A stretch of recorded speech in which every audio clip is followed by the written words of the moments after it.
But isn't it interesting to look back at your life? And there's been a number of times where you do come to this crossroads and you have to decide whether you're going to go this way or that way.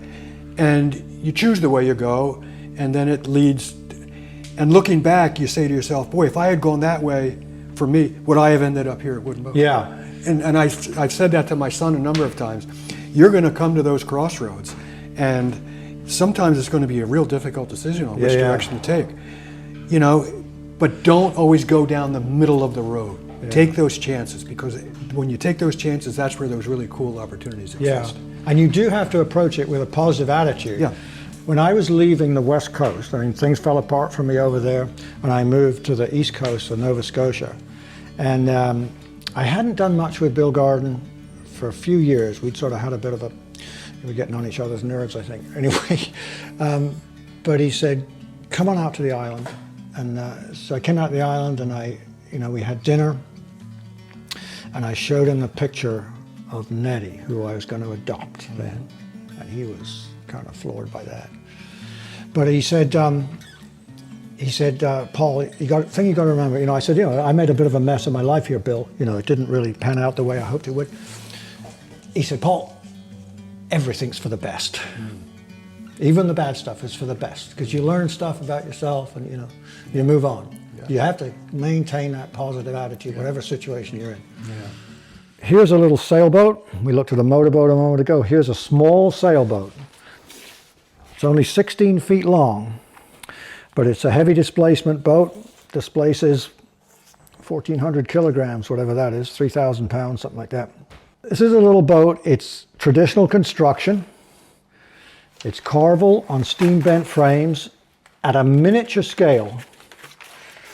Here's the construction method. Here's the setup drawing. Again, we're building upside down. Frames bent outside of the ribbons. Far and away the best way to do it, rather than put them inside, if you ask my opinion, because you've got a fair surface there and it's easier to line out the planking. In appearance, this is a traditional little sailboat. Here it is. It's called Pudel, which is German for poodle. This was drawn for a fellow in Germany. And the line was, a miniature anything is appealing. It has a natural appeal. A miniature anything, with the possible exception of a poodle. That's why he called the boat the Poodle. So these are Steve's wonderfully shop-soiled drawings. These have been through the wars, these plans. But a boat has been produced off these pieces of paper. That's the magic here. It really is. So the story basically, Steve, is that this is the original Sojin. This is Russ Mannheim's boat, actually without the mizzen. I don't think he has this particular rig. And she's 22 feet, and she's a keel boat.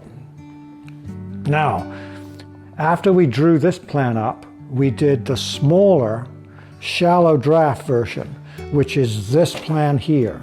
And she's 19 feet, I think, and she's a centerboarder, shoal draft, trailerable centerboarder. So explain to us, you fell in love with this, but then practicality. This is a lot of boat. And then we did fall in love with it, and I said, this is what I'd really like to build.